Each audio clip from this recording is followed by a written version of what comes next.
asalaamaaleykum wa rahmatullah asalaamaaleykum waa Sénégal ak doom yi Sénégal fépp fi ngeen manti nekk maa ngi leen di nuyu di leen ziara mbokk yi coow li ci Sénégal depuis ñetti fan moo di jéye bi nga xam ne moo dal fële ca Sacré-Cœur ca njabootu Falla Paye ak ki nga xam ne moo di Ndeye Awa Diagne pour ñi nga xam ne xaw nañ ko fàtte mooy góor googu jóg yóbbaale ñetti ay doomam rey leen waaye it ñu xam leen ni moom it faat na boppam mu di jëye boo xam ne kenn masu ko dégg Sénégal bu ñu koy wax ne nañu base bi coow li ko waral moo di couple bi bëgg a taqaliko divorce fàtti leen ni wax nañ leen nit ñi war nañu bàyyi xel bu fekkee ne ñaari mag yi way dencanteew dañu décider ñi dañuy séparé wu nañuy bàyyi xel surtout si xale yi parce que dafa am ay conséquences yu dramatiques tax na tey encore waxtu bii may wax ak yéen beneen doomu Sénégal bi bu jigéen la mu ngi waxtu wi may wax ak yéen ci bureau Interpol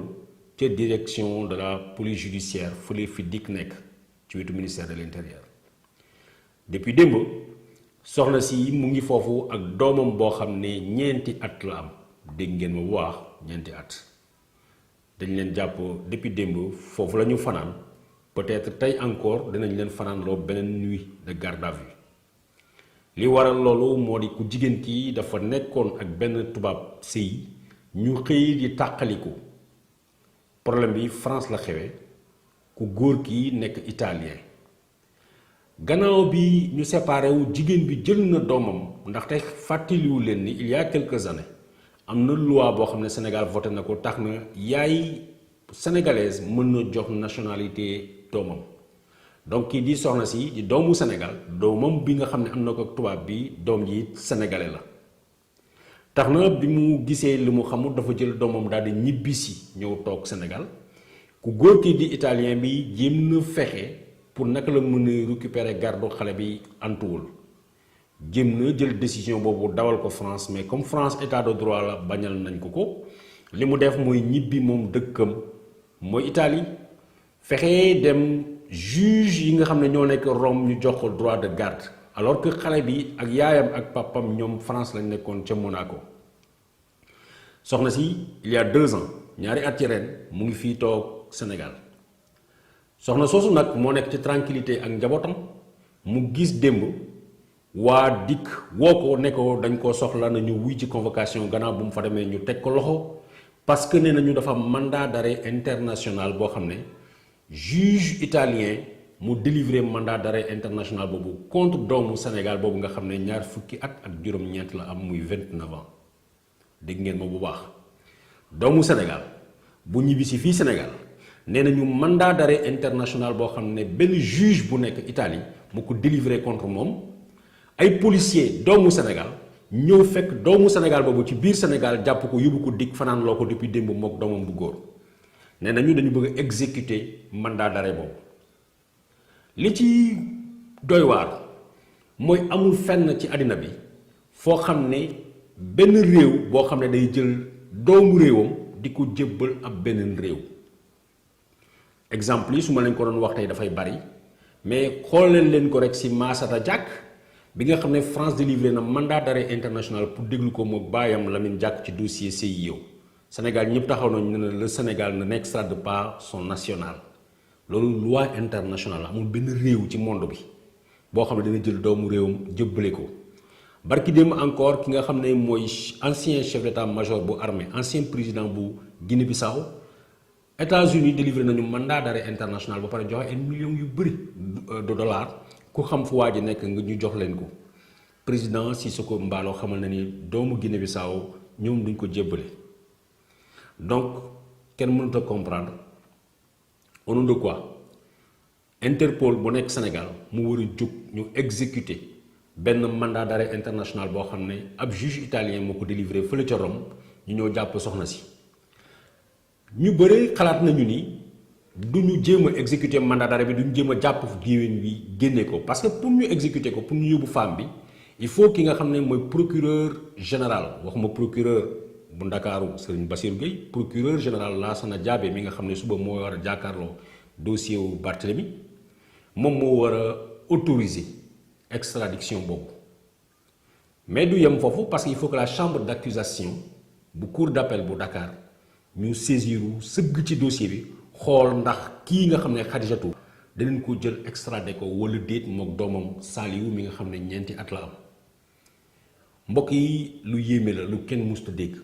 wala boog en tout cas Sénégal on se demande parfois est-ce que autorité yu Sénégal muy policière wala muy étatique politique est-ce que Sénégal la ñuy liggéeyal wala tubaab yi lañ fi nekkal parce que kenn musul dégg loolu amul benn loi internationale bu autorisé ab réew nga delloo sa doomu réew jëbbal ko beneen réew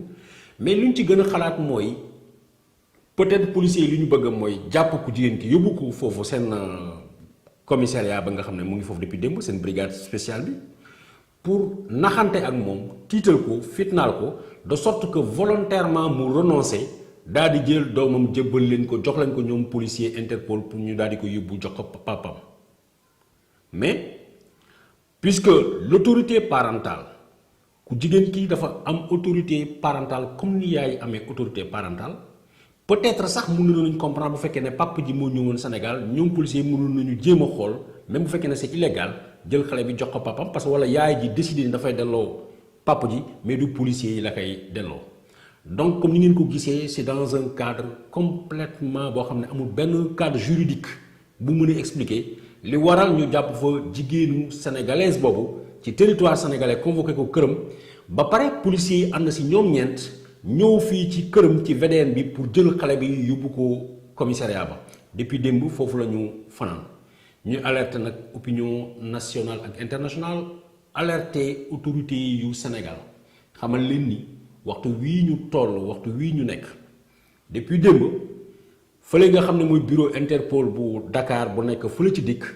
jàpp nañu doomu Sénégal bu jigéen ànd ak doomam parce que nee nañu benn juge bi nga xam ne moo nekk Rome moo bëgg ñu daal di jël jàpp ku jigéen kii ak doomam delloo leen ca Rome mais comme ni ma leen ko waxee puisque benn convention internationale autorisé wul nga jël sa doomu réew nga jébbal ko lu ñu xalaat mooy dañu bëgg a teg pression ku jigéen kii naka lañ ko mën a séparer dégg ngeen bu baax taqali ko yaay ak doom jël xale bi daal di ko jébbal baay ja ca Italie gis ngeen ko temps yi la ñu génn Kéwoulo waxoon na ci xale yooyu nga xam ne parce que lu doy waar la lan moo tax Sénégal ku bëgg tuur sa mbalit rek ku bëgg a def lu ñaawteef rek da ngay ñëw Sénégal parce que xalaat nga ni autorités yu Sénégal yi dañuy coopérer ak yow bu ngeen di fàttaliku ci ginnaaw ñetti xale yooyu seen baay jëloon seen baay di Guinée jëli xale yi France ñëw sànni leen fii ci Thiès ak xeex bu ñu ci defoon ba finalement ambassade bu France féelu nañu xale yi dellu nañu tey ñu ngi Paris di jàngi waxtu wi nag may wax ak yéen encore foofu laay daanalee kii di soxna si Khadijatou mu ngi fële ci bureau Interpol bu Dakar ñoom nag décision bi mooy daan di koy jàpp jëbbal ko Italie parce que am na mandat d'arrêt international bi nga xam ne kii di juge italien bi délivré na ko muy loo xam ne kenn mësu ko dégg fenn mbokk yi lii mooy xibaar bu gaaw bi nga xam ne bëggoon naa leen ko jox di leen baal ak te di leen baalu di sàkku si yéen ñaan saa su ne jërëjëf.